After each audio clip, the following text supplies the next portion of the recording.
রাজনৈতিক দলগুলোর আচরণ খাইসলতে কোনো পরিবর্তন আমরা দেখতে পাচ্ছি না।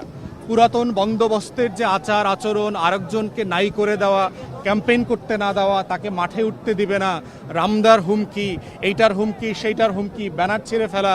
আমার কলিগ ঢাকা 10-এর ব্যারিস্টার মিলির ব্যানার ফেস্টুন কয়েকবার তুলে ফেলছে, 24 ঘন্টার ভিতরে তুলে ফেলেছে। তো এই আচরণগুলো বন্ধ হওয়া দরকার। 24 এসে আমাদেরকে আবার জানিয়ে দিয়ে গেছে যে 71-এর স্বপ্নগুলো পূরণ হয় নাই। আমাদের যে বাংলাদেশটা আমরা তৈরি করতে চেয়েছিলাম, সেই বাংলাদেশটাকে আমরা পেয়েছি, আসলে পাই নাই। রাজনৈতিক দল আকারে অবশ্যই এক দল আরেক দলের সমালোচনা করবে, তার ভোটের শেয়ারে অংশীজন হবার চেষ্টা করবে, কিন্তু আমরা বোধ করি এই আলোচনাটা ম্যানিফেস্টো কেন্দ্রিক হওয়া দরকার।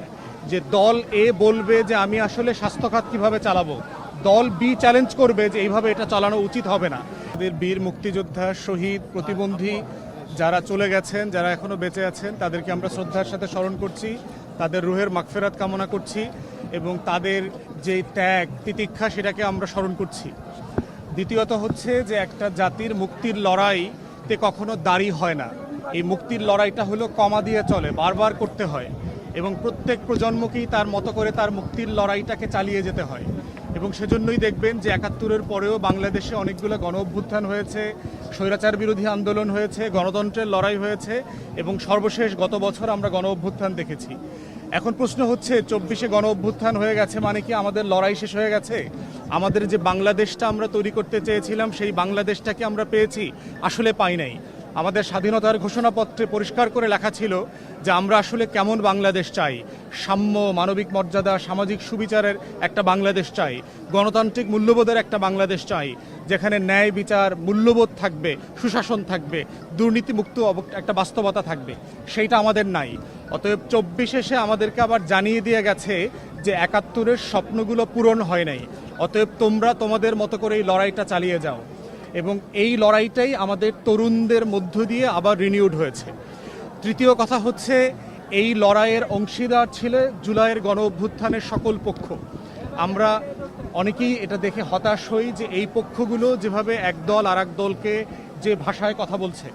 রাজনৈতিক দল আকারে অবশ্যই এক দল আরেক দলের সমালোচনা করবে, তার ভোটের শেয়ারে অংশীজন হবার চেষ্টা করবে, কিন্তু আমরা বোধ করি এই আলোচনাটা ম্যানিফেস্টো কেন্দ্রিক হওয়া দরকার। যে দল এ বলবে যে আমি আসলে স্বাস্থ্যখাত কিভাবে চালাবো, দল বি চ্যালেঞ্জ করবে যে এইভাবে এটা চালানো উচিত হবে না। তো সেই ম্যানিফেস্টো ডিসকাশনের বদলে আমরা যেটা দেখতে পাচ্ছি, পুরাতন আমলের ট্যাগিংয়ের যে রাজনীতি, তারপরে গালাগালি, হেয় করা, তুচ্ছতাচ্ছিল্য করা, এই রাজনীতিটা আসলে আমরা দেখতে চাই না।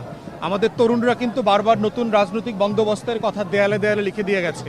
তাই আমরা আশা করছি রাজনৈতিক দলগুলো ভাষায় অত্যন্ত সম্মানজনক আচরণ করবেন এবং সতর্ক থাকবেন, কারণ রাজনৈতিক দলের নেতাদের ভাষার উপরে ভিত্তি করে কিন্তু কর্মীরা রিয়্যাক্ট করে। তারা তৃণমূলে যে সংকটটা তৈরি হয় সেই জায়গাটা আছে। সুষ্ঠু নির্বাচনের ক্ষেত্রে মোটা দাগে দুইটা চ্যালেঞ্জ আছে আমাদের সামনে এখন। প্রথম চ্যালেঞ্জ হচ্ছে রাজনৈতিক দলগুলোর আচরণ খাইসলতে কোনো পরিবর্তন আমরা দেখতে পাচ্ছি না। পুরাতন বন্দোবস্তের যে আচার আচরণ, আরেকজনকে নাই করে দেওয়া, ক্যাম্পেইন করতে না দেওয়া, তাকে মাঠে উঠতে দিবে না, রামদার হুমকি, এইটার হুমকি সেইটার হুমকি, ব্যানার ছেড়ে ফেলা।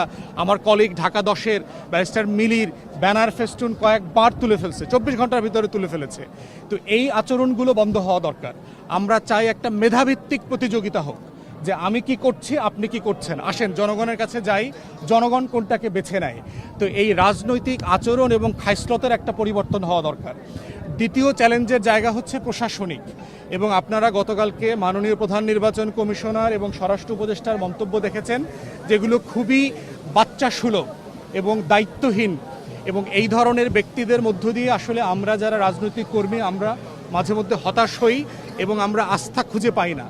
তো সেই জায়গাতে আমরা বোধ করছি যে আইনশৃঙ্খলা বাহিনীকে অ্যাক্টিভ করাটা এখন আমাদের সবচেয়ে জরুরি কাজ। এবং শুধু আজকে দেখেন, এত বড় একটা আয়োজন, আপনি আসলে আইনশৃঙ্খলা বাহিনীর কয়জন মানুষকে চারদিকে দেখেছেন?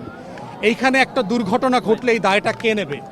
আমরা এখানে আমাদের ক্যান্টনমেন্ট আছে, এখানে সাভারের যে ক্যান্টনমেন্ট সেটা এখানে আছে, এটার ম্যানেজমেন্টটা আমরা কেন ওনাদেরকে দিলাম না, যারা এই কাজটা আরও সুন্দর করে সুচারুভাবে করতে পারত? অতএব এই যে নিরাপত্তা ঘাটতি তৈরি করছে, মনে হচ্ছে বাংলাদেশের রাষ্ট্রের কোনো একটা অংশ পরিকল্পিতভাবে একটা অরাজকতা তৈরি হোক, সেটা তারা চায়। এবং সেটা চাইলে নির্বাচনকে মানে একটা চ্যালেঞ্জের মুখে ফেলা যাবে।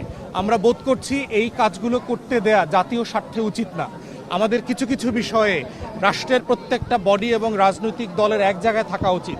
আমাদের স্বাধীনতার প্রশ্নে, সার্বভৌমত্বের প্রশ্নে, জাতীয় স্বার্থের প্রশ্নে, আত্মমর্যাদার প্রশ্নে আমাদের মধ্যে কোনো বিভেদ থাকতে পারবে না। এর বাইরের সব বিষয় নিয়ে আমরা তর্ক করব, বিতর্ক করব, দ্বিমত করব, সবই করব। তাই আমরা বোধ করছি প্রশাসনিক এই চ্যালেঞ্জ নির্বাচন কমিশন এবং অন্তর্বর্তীকালীন সরকারকে সিরিয়াসলি অ্যাড্রেস করতে হবে। পার্টিকুলারলি আইনশৃঙ্খলা পরিস্থিতি, অপারেশন ডেভিল হান্ট ফেজ 1 আমরা দেখেছি, যৌথ বাহিনী ম্যাজিস্ট্রেসি নিয়ে মাঠে আছে 1 বছরের উপরে, কিন্তু আইনশৃঙ্খলা পরিস্থিতি কিন্তু তেমন সন্তোষজনক উন্নতি হয় নাই।